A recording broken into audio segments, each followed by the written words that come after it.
Pessoal, estamos de volta então para a segunda parte da Constituição, no que tange à educação. Estamos no parágrafo 1º do artigo 211. Vamos subir a tela aqui e diz: a União organizará o sistema federal de ensino e dos territórios. Financiará as instituições de ensino públicas federais e exercerá em matéria educacional função redistributiva e supletiva de forma a garantir a equalização de oportunidades educacionais e padrão mínimo de qualidade no ensino mediante assistência técnica e financeira aos estados, ao Distrito Federal e aos municípios. Isso aqui cai pouco, mas eu vou explicar para vocês. O que está dizendo que a União, no caso o país, ele toma conta do sistema federal de ensino. E os estados? Dos sistemas estaduais de ensino. E os municípios? Dos sistemas municipais de ensino. No caso da União, Sistema Federal de Ensino e dos Territórios. E o que mais que essa união precisa fazer? É obrigatório ela financiar as instituições de ensino públicas federais. Então, se temos Instituto Federal, se temos Universidade Federal, quem financia é o quê? A União. E o que mais que a União faz? Ela tem, em matéria educacional, ela tem obrigação de redistribuir os recursos e, no caso de faltar, não só faltar, ela suplementa. Então, ela tem função redistributiva e supletiva de forma a garantir a equalização, ou seja, a igualdade de oportunidades educacionais e, é claro, padrão mínimo de qualidade. É padrão mínimo mesmo, tá, gente? Não é padrão máximo de qualidade, não. É o mínimo, tem que oferecer o mínimo. Aí você pensa, não, o que ele quer dizer com mínimo? Quer dizer que não pode cair. Quando diz padrão mínimo, não é ruim, não. Você garantir um padrão mínimo de qualidade significa que não haverá pessoas trabalhando com uma qualidade abaixo daquele mínimo estipulado. E, é claro, isso tudo mediante assistência técnica e financeira aos estados. Faltou dinheiro nos estados, faltou assistência técnica aos estados para organizar os seus sistemas de ensino. A União precisa, sim, fazer essa assistência, dar essa assistência. E ao Distrito Federal, lembrando que Distrito Federal, não esqueça disso, não é estado, tá bom? Distrito Federal é a unidade federativa, não é estado. Estado é uma coisa, Distrito Federal é outra. Minas Gerais é estado, São Paulo é estado, Amapá é estado. Distrito Federal é a unidade federativa, não é estado. E também aos municípios. A União também precisa dar essa assistência técnica e financeira aos municípios também, quando necessário. Parágrafo 2º. Os municípios atuarão prioritariamente no ensino fundamental e na educação infantil. Lembrando que a prioridade, então, do ensino fundamental é estar na mão dos municípios, segundo a Constituição. Prioritariamente significa que a prioridade não é obrigatório, por isso que há ensino fundamental nos estados. E a educação infantil? A educação infantil, sim, ela é quase que exclusiva do município. O estado de Minas Gerais, por exemplo, segundo as leis mineiras, só pode ter educação infantil em uma única situação: em escolas indígenas, em determinadas localidades em que o poder público municipal não dá conta. Mas, no geral, a educação infantil é do município e com prioridade também o fundamental. Mas o infantil, tudo do município. Parágrafo 3º. Os estados e o Distrito Federal atuarão prioritariamente no ensino fundamental e médio. Tá bom?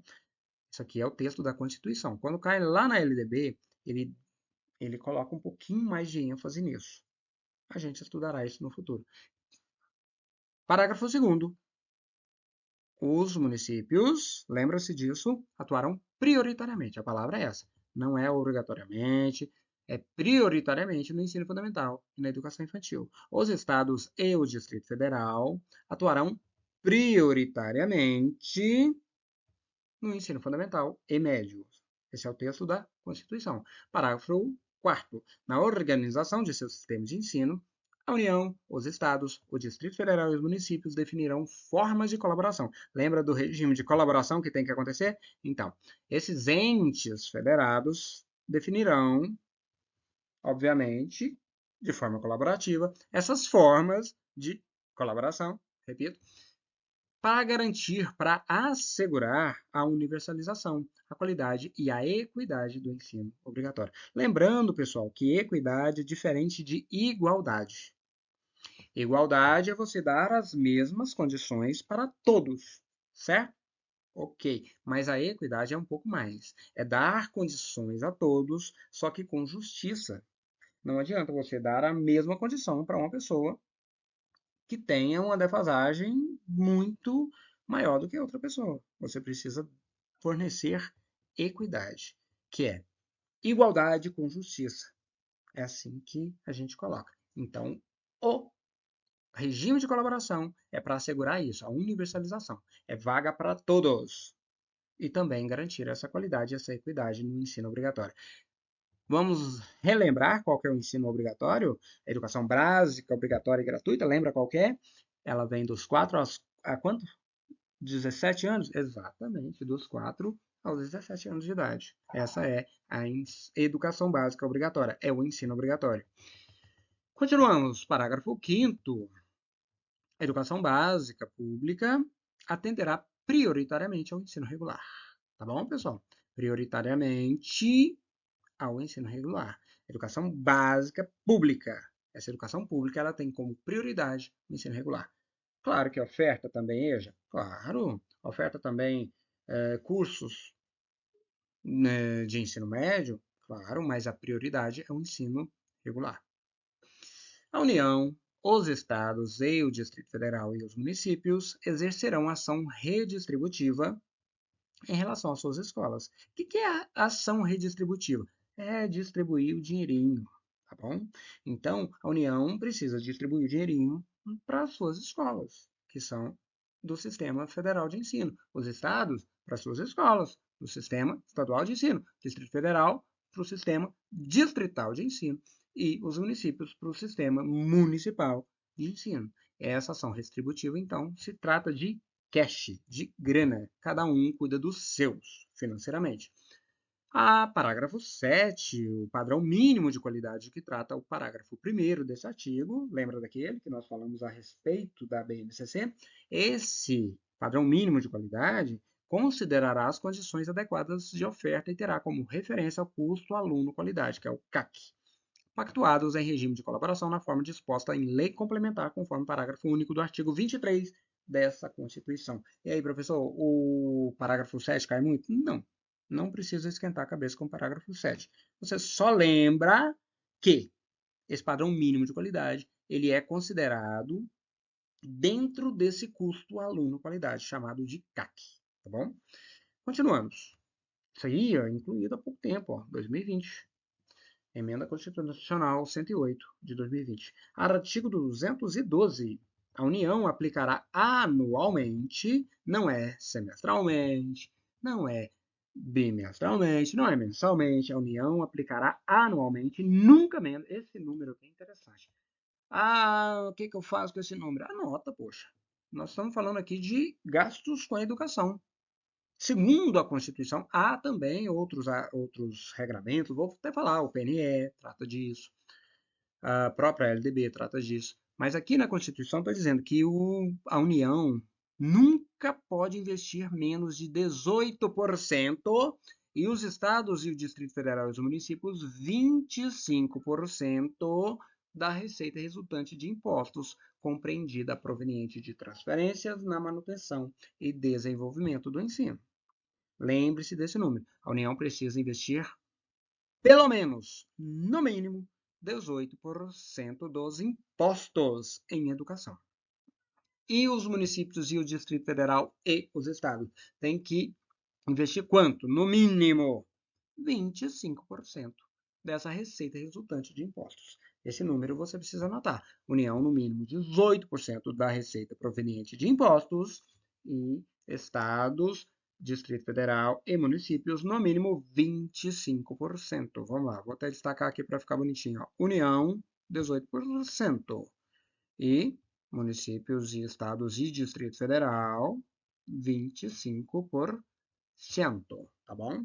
Da renda, do dinheiro, da receita proveniente de impostos. Aí está dizendo aqui, compreendido, proveniente de transferências, porque há dinheiro que ele só chega no caixa e é transferido na manutenção e desenvolvimento do ensino. Índice da educação básica. Continuamos aqui, o parágrafo 1º.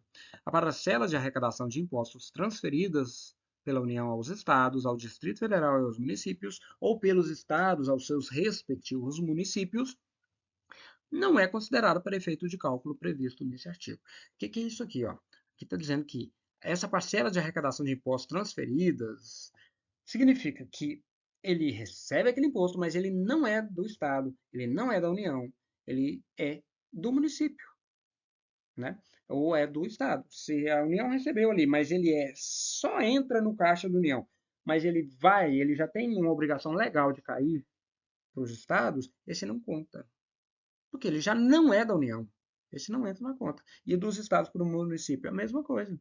Um dinheiro que é municipal, determinado por lei que ele é municipal, mas ele antes precisa passar pelo caixa, ele entra no caixa do estado, mas ele só entra ali e é repassado de imediato, tem os prazos, né?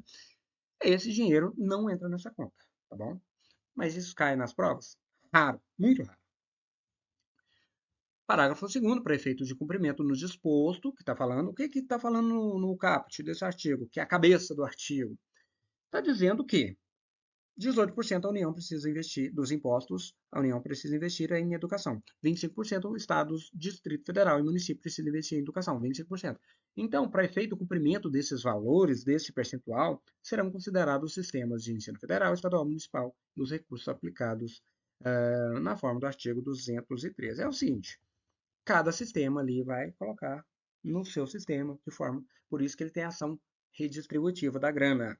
A distribuição desses recursos assegurará prioridade ao atendimento das necessidades do ensino obrigatório. Então, vamos lá. Dos 25% que o Estado, 25% do dinheiro resultante de impostos que o Estado deve investir na educação, ele precisa colocar como atendimento às necessidades do ensino obrigatório. Primeiro obrigatório. Né? Primeiro obrigatório. Para quê? Para garantir a universalização, tá bom? E também para garantir o padrão de qualidade e equidade nos termos do PNE, Plano Nacional de Educação. Lembra-se disso. O dinheiro é 25% dos estados, Distrito Federal e municípios. Tudo isso arrecadado em impostos é voltado para a educação. E a União, 18%. E dentro desse investimento, tem que se atender prioritariamente, prioridade vai para o, adivinha para quem, para quem, para quem? Para o ensino obrigatório. Qual que é o ensino obrigatório que nós já falamos nessa aula passada? Dos 4 aos 17 anos. Parágrafo 4º. Os programas suplementares de alimentação não é complementares, pessoal. Eles trocam isso aqui só para te sacanear. Fique atento. Estamos falando dos programas suplementares de alimentação e assistência à saúde previstos no artigo 208, inciso 7, serão financiados com recursos provenientes de contribuições sociais e outros recursos orçamentários. Vamos lembrar que esses programas suplementares, eles são programas que vêm por fora. Ele não é o programa, por exemplo, da alimentação na escola, que é aquele que fornece a merenda escolar. Não, ele é suplementar, ele vem além daquele. Aquele é obrigatório e está sempre ali. Só que há programas além daquele para fortalecer a alimentação e assistência à saúde nas escolas, no sistema de ensino. E de onde vem o dinheiro para isso? Vem das contribuições sociais e outros recursos orçamentários. Esses vêm por fora dos impostos. Eles vêm além daqueles 25% que o Estado, Distrito Federal e município investe, além daqueles 18% que a União investe. Continuamos. Parágrafo 5º. A União Básica, a educação básica pública. Educação básica pública qual? É aquela dos 0 aos 17 anos, tá bom? Porque não é dos 4 aos 17? Não, dos 4 aos 17 é educação básica obrigatória. Tá vendo que palavra obrigatória aqui? Não, né? Então, educação básica pública, dos 0 aos 17 anos, a educação básica obrigatória pública, dos 4 aos 17 anos. Obrigatória dos 4 aos 17. Básica, no geral, do 0 aos 17. Essa educação básica geral, do 0 aos 17, terá como fonte adicional de financiamento a contribuição social do salário e educação recolhida pelas empresas na forma da lei. Cai no concurso isso? Da educação do Estado? Raramente, tá? As cotas educacionais e municipais, mas não custa você ler. As cotas educacionais e municipais, da arrecadação da contribuição social, do salário à educação, serão distribuídas proporcionalmente ao número de alunos matriculados. Então, nós estamos falando aqui desse salário à educação. Essas cotas, esses dinheiros que vêm por fora, né, dos impostos, aquele percentual que nós falamos, que o Estado precisa investir, de 25%, ele é distribuído, obviamente, proporcionalmente ao número de alunos matriculados na educação básica dessas redes de ensino. Pessoal, essa parte de financiamento da educação aqui, ó, isso aqui para o nosso concurso geralmente não é cobrado, tá? Raramente é, mas pode acontecer.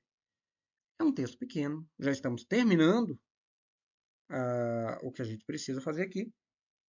Só que lembramos sempre que é um texto que cai menos na nossa prova. Então, por isso eu vou passar um pouquinho mais rápido. Porque não é tão cobrado, né? Principalmente quando se trata de concurso da educação básica para o Estado ou para o município. Mas a leitura, o curso é completo, a leitura será feita aqui. E alguma duvidazinha eu tiro, mas agora é leitura rápida, tá bom? Na hipótese, parágrafo 8º, na hipótese de extinção ou de substituição de impostos, serão redefinidos os percentuais referidos no caput desse artigo e também do artigo 212-A, de modo a que resultem recursos vinculados à manutenção, ao desenvolvimento do ensino, bem como os recursos subvinculados aos fundos que tratam o artigo 212-A da Constituição e aplicações equivalentes. Está dizendo o seguinte no 8º aqui, que caso haja mudanças de impostos, igual está para ver, inclusive, uma reforma tributária, precisa se manter o percentual ali na educação. É isso, nada mais que isso. A lei disporá, ou seja, a lei vai falar sobre normas de fiscalização, de avaliação, de controle dessas despesas com a educação na esfera estadual, distrital e municipal. Ou seja, criará-se uma lei para que seja fiscalizada o investimento na educação, para que seja fiscalizada essas despesas, para que haja controle dessas despesas. Aqui estamos falando agora do artigo 212-A, que também é muito pouco cobrado, tá? Os estados, o Distrito Federal e os municípios destinarão parte dos recursos a que se refere o caput do 212, aquele lá, ó, dos 25% da educação, na manutenção e desenvolvimento do ensino da educação básica e a remuneração consigna dos profissionais, respeitada as seguintes condições. É o seguinte, aqui nós estamos falando do IDEB, Índice da Educação Básica. Desculpa, IDEB não, nós estamos falando aqui do investimento na educação. Qual educação? Aquele dinheiro que sobra no final do ano lá, que o governo não gosta de fazer o rateio, é um percentual pré-estipulado para que seja gasto na educação. Precisa investir 70% no mínimo em pessoal, em profissionais da educação básica. 70% de todo o dinheiro arrecadado para a educação precisa ser investido na valorização dos profissionais da educação. E os outros 30% será em manutenção do prédio, compra de móveis, essas coisas. Mas 70% obrigatoriamente é gasto com o pessoal da educação, os profissionais da educação. E aí, quando ele gastou, por exemplo, o nosso governador gasta ali 70% e pode estar sobrando bilhões, que ele não faz o rateio, porque ele já gastou o que a lei obriga.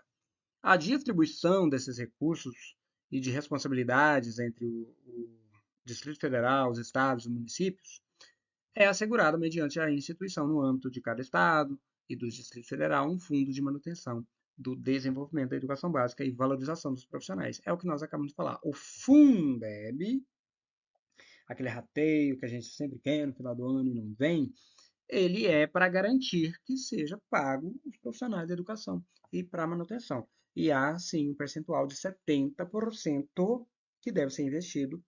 Não está falando aqui, tá? Isso aqui é informação extra. Investido nos profissionais, o restante na manutenção da educação, como geral. Os fundos referidos nesse inciso 1, o Fundeb, que nós estamos falando, serão constituídos por 20%, então fique atento que isso aqui é importante. Até então não era não, isso aqui é. O Fundeb, vamos aqui, o Fundeb, 20% dele é constituído dos recursos que se refere o inciso 1, 2 e 3 do caput deste artigo. Significa o quê? Dinheiro arrecadado de contribuição social das empresas. 20% vem dessa fonte de renda. E Aqui nós estamos falando que parte do dinheiro vem lá do artigo 157, que trata também do 158. São aquelas alíneas que tratam dos impostos. A gente vai estudar imposto aqui? Não, não vai não. Então isso aqui cai na sua prova? Diria que não. Mas lembre-se desse número. Esse número leva para o seu coraçãozinho. 20% do Fundeb advém de certas rendas, salário e educação, de algumas rendas que estão estipuladas no artigo 157 lá. São impostos específicos. A gente vai tratar deles? Vai tratar deles? Não, não, não, vamos não. Continuamos. Os recursos, então, advindos de impostos, que são tratados no artigo 157, 158, ou mesmo nesse artigo, que é o salário e educação, vindo das empresas, blá, blá, blá, não adentraremos nisso, eles serão distribuídos em cada estado e município, adivinha? Proporcionalmente ao número de alunos nas suas etapas e modalidades da educação básica. Óbvio, né, pessoal? Tem que ser proporcional. Um estado tem 10 milhões de estudantes, o outro tem 1 milhão de estudantes. Vai dar a mesma quantidade de dinheiro para todos? Não. Inciso 6º. 4, desculpa. Inciso 4. A União complementará os recursos dos fundos que se referem ao inciso 2 do caput desse artigo. Então, se nós estamos falando do salário, educação, aquela coisa, a União vai complementar esses recursos. Quando que eu sei que eu vou usar, então, professor, suplementa e complementa? Complementa é quando faltar. Faltou dinheiro para chegar num determinado valor ali do Fundeb. Precisa de dar 20% dos recursos ali advindo do salário e educação, por exemplo. A União complementa até chegar nesse valor. Agora, chegou nesse valor, a União tem também a condição de suplementar. Suplementar já tem uma quantidade estipulada. Você coloca mais do que aquela quantidade mínima estipulada. Complementar é o quê? É chegar ao mínimo necessário. A complementação da União será equivalente a, no mínimo, 23%. Isso aqui, pessoal, desculpa, a gente pode até aprofundar, mas isso aqui não cai. Nunca vi. Pelo menos não para esse nosso tipo de concurso, tá bom? Nunca vi. Pode acontecer? Banca é tudo louca. Mas você dá uma lidinha lá e grava os númerozinhos. Essa complementação, então, ela tem no mínimo 23% do total de recursos, que se refere lá ao salário da educação e vai. É só lembrar desse número aqui. Se a União for complementar, ela vai complementar com 23% do total de recursos. Aqueles 20% do Fundeb entra nesses 23%. É muito número? É muito número. Precisa gravar? Não, não precisa gravar. Se cair em questão disso, você vai errar? Não sei, provavelmente não, porque eles colocam números muito diferentes desses aqui. 20% do Fundeb advém de salário e educação, 23% da complementação, quando falta para chegar nesses 20%, é a União que coloca. É porque cai outros números, cai 18, cai 18 não, cai 29, cai 30, cai 50. É só você lembrar que a complementação da União é 23%. 10 pontos percentuais no âmbito de cada escola, de cada estado, desculpa, do Distrito Federal, sempre que o valor por aluno, esse valor anual para aluno aqui, nos termos do inciso 3, lá, lá, lá, lá, lá, isso aqui é um texto novo que eu vou até te falar aqui. Ele é confuso, bem confuso. Por que ele é confuso? Porque ele trata de um valor gasto anualmente por aluno. Que disciplina, quem sabe esse valor? Quem sabe esse valor são regramentos que não são cobrados no nosso concurso. Eu até diria para você que essa leitura mais confunde do que ajuda. Por quê? Primeiro, cobrança quase zero. Segundo, são valores muito técnicos. Não são cobrados no nosso concurso justamente por ele tratar, nosso concurso tratar da educação para professor. O professor não precisa atuar com esses números. Isso aqui é mais para a parte burocrática. Então, estamos falando aqui de coisas realmente desnecessárias. Olha só como é calculado esse valor anual por aluno, que ele é calculado da forma da lei. Que lei? A lei, ela não é cobrada no concurso. Se ela não é cobrada no concurso, também o texto da Constituição não será. E se for, meu amigo, minha amiga, ninguém vai acertar. Você acha que eu estudei isso aqui quando eu fiz aquela prova? Óbvio que não. É muito detalhe técnico para probabilidade quase zero de cobrança. Tá bom? Continuamos, então, onde realmente é importante. Eu vou direto para o artigo que. Vou direto para o texto que geralmente é cobrado. Já você que vai ler esse texto novamente, dá mais uma passada de olhos. Eu não vou perder meu tempo aqui, porque o meu tempo perdido é o seu tempo perdido. Bom, artigo 213. Aqui sim é interessante. Tudo aquilo que fala no artigo 212-A é algo técnico de investimento e de repasse de dinheiro para a educação. Isso tudo cai, sim, em concursos, mas é em concurso do MEC, em concurso da Secretaria da Educação para técnicos. Para nós, da parte pedagógica, aquilo raramente é cobrado, tá bom? 213 é muito cobrado, fique atento. O artigo 213 diz que os recursos destinados, os recursos públicos, eles são destinados, obviamente, às escolas públicas. Show de bola, né? Ah, mas isso é óbvio, professor. Não, é óbvio, mas há exceções. Quais? Eles podem também ser dirigidos a escolas comunitárias, confessionais ou filantrópicas definidas em lei que, fiquem atentos aqui, prioritariamente se atende às escolas públicas com os recursos públicos. Porém, há um grupo de escolas privadas que também podem receber recursos privados, públicos, desculpa. Que escolas privadas são essas? As escolas comunitárias. Temos, por exemplo, as EFAs, são escolas comunitárias. Escolas confessionais são aquelas escolas religiosas que fazem um trabalho social. Escolas filantrópicas são aquelas que são privadas, mas atendem um grupo específico, um grupo marginalizado, talvez, que trabalha de forma gratuita. Todas essas escolas que podem receber recursos públicos precisam destinar esses seus recursos aos seus objetivos, que é atender de forma igualitária e de forma gratuita aos seus estudantes. E essas escolas privadas, então, que são comunitárias, vamos deixar claro, comunitárias, confessionais ou filantrópicas, são os únicos tipos de escolas privadas que recebem dinheiro público. O que elas precisam fazer para conseguir receber dinheiro público? Elas precisam, primeiro, que comprovar finalidade não lucrativa. Já começou por aí, tá vendo? Ela tem que comprovar que tem finalidade não lucrativa e que aplique esses excedentes financeiros. Vamos supor que entrou mais do que gastou, sobrou uma graninha no final do ano. Onde que ela tem que provar que ela aplica dinheiro? Onde ela pode aplicar dinheiro? Na educação. Ela não pode colocar no bolso dos seus dirigentes, do seu presidente, dos seus diretores. Então, sim, as escolas comunitárias, confessionais e filantrópicas privadas podem sim receber dinheiro público desde que comprovem finalidade não lucrativa e que apliquem esses excedentes financeiros em educação. Segundo, elas têm que assegurar a destinação de seu patrimônio a outra escola comunitária, filantrópica ou confessional, ou mesmo ao poder público, no caso de encerramento das suas atividades. O que é isso?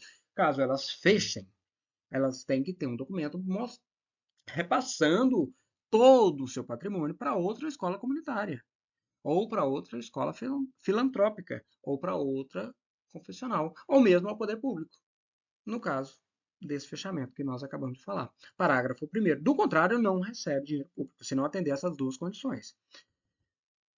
No parágrafo 1º diz que esses recursos eles poderão ser destinados a bolsas de estudo para o ensino fundamental e médio, na forma da lei, tem que ter uma lei para isso, para que demonstrarem, para os que demonstrarem insuficiência de recursos, quando houver falta de vaga a cursos regulares da rede pública na localidade da residência do educando, ficando o poder público obrigado a investir prioritariamente na expansão da sua rede na localidade. O que é isso aqui do parágrafo 1º do artigo 213?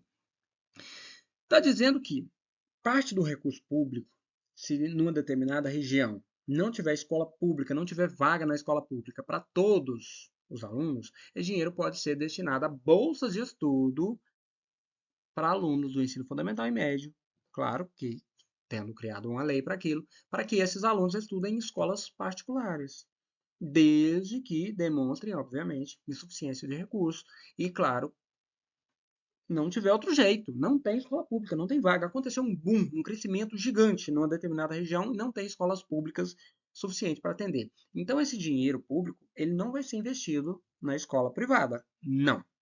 Mas ele vai ser pago em forma de bolsa de estudo para que aqueles alunos possam estudar naquela escola privada. O Estado é obrigatório, o Estado tem a obrigação de fornecer a educação. Se não tem escola pública, ele paga a bolsa, então, para a escola privada.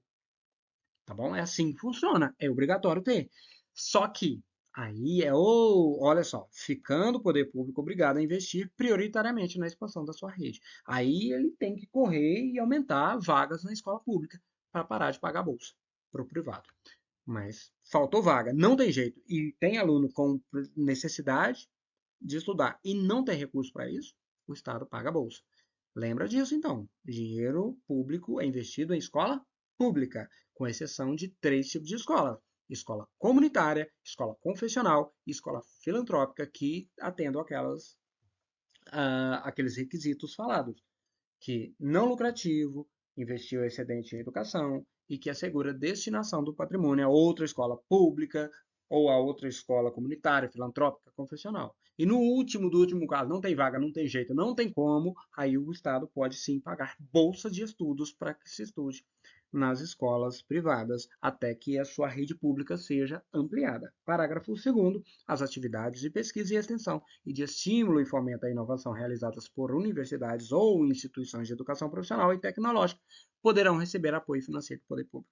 Então, isso aqui foi em 2015 que foi falado o seguinte: mesmo a instituição pública, privada, desculpa, que atenda a pesquisa, a extensão e tem também o estímulo ao fomento à inovação, mesmo que ela seja privada, se ela trabalhar com esses propósitos, aí sim pode receber algum apoio financeiro do poder público, tá bom? São exceções? São exceções, mas está aqui previsto na Constituição. E para finalizar, esse artigo 214 cai na prova? Não, despenca. Despenca. Fique atento. Por quê? Porque ele trata do PNE. PNE é o Plano Nacional de Educação, que a gente estudará mais à frente. A lei estabelecerá o Plano Nacional de Educação, o PNE. Ou seja, o PNE, então, ele é estipulado pela lei. Qual a duração dele? Duração decenal. O PNE tem obrigação de durar 10 anos. Não pode durar mais. Não pode durar menos. Com o objetivo de articular o Sistema Nacional de Educação. O Sistema Nacional de Educação compreende o sistema federal, estadual e municipal. Federal, estaduais, distrital e municipais de educação. Em regime de quê? De colaboração e definir diretrizes, objetivos, metas, estratégias de implementação para assegurar a manutenção e o desenvolvimento do ensino em seus diversos níveis, etapas, modalidades, por meio de ações integradas, dos poderes públicos das diferentes esferas comunicativas, esferas federativas que conduzam a. Presta atenção nisso aqui. Esse caput, geralmente, ele é muito grande, mas ele tem essas informações que serão trabalhadas novamente no PNE. O PNE, então, ele vem do nada? Não. Ele é uma obrigação constitucional. E ele tem duração de quanto tempo? 10 anos. Eu preciso saber disso? Preciso saber disso. Cai na prova. Quanto tempo dura o Plano Nacional de Educação? Aí coloca lá 15 anos, 8 anos, 7 anos, 10 anos. Você, se não souber que dura 10 anos, você erra. Por quê? Ué? Você vai adivinhar. Plano Nacional de Educação, PNE, dura 10 anos. E tem o objetivo de articular o Sistema Nacional de Educação em regime de quê? Regime de colaboração. Gente, não esquece regime de colaboração. É sempre em regime de colaboração, tá bom? E também o que mais que o PNE faz? Ele define diretrizes. O que são diretrizes? São os caminhos, são as direções a serem seguidas, os objetivos, ou seja, onde se quer chegar com a educação, as metas, os números e as estratégias para atingir essas metas. É para isso que serve o PNE. É para assegurar a manutenção e desenvolvimento do ensino em seus diversos níveis. Quais níveis? Pessoal, o PNE ele trabalha tanto no nível da educação básica quanto no nível da educação do ensino superior. São 2 níveis. E etapas, quais etapas que o PNE atua? Tanto na etapa da educação infantil, na etapa da educação do ensino fundamental e do ensino médio. E modalidades. Modalidades são várias. Quais modalidades? Temos a educação de jovens e adultos, temos a educação especial, isso tudo são a educação do campo, são modalidades. A gente vai aprofundar nisso? Lógico que vai. A gente vai saber exatamente o que são níveis, o que são etapas e o que são modalidades da educação. O PNE trabalha para integrar isso tudo em regime de colaboração em diversos entes da federação. Todo mundo precisa obedecer o Plano Nacional de Educação? Os estados? Mas o Estado tem um plano estadual. Não importa, o plano estadual de educação precisa obedecer ao plano nacional de educação. Ah, mas o meu município tem também o plano municipal de educação. Tem, porque é obrigatório. E ele tem que obedecer também o plano nacional de educação? Óbvio que tem, tá bom? As leis começam de cima para baixo. Vem a Constituição, que é o texto que estamos estudando. Temos as leis federais, que disciplinam as leis estaduais, que disciplinam as municipais. É assim que funciona, existem níveis. E assim vai. E para que serve, então, o Plano Nacional de Educação? Para isso tudo que eu estou te falando.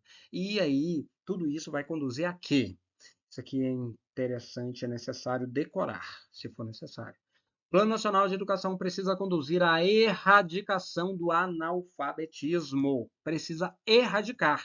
Não se tolera analfabetos. Como assim, professor? O senhor está sendo. Calma, gente.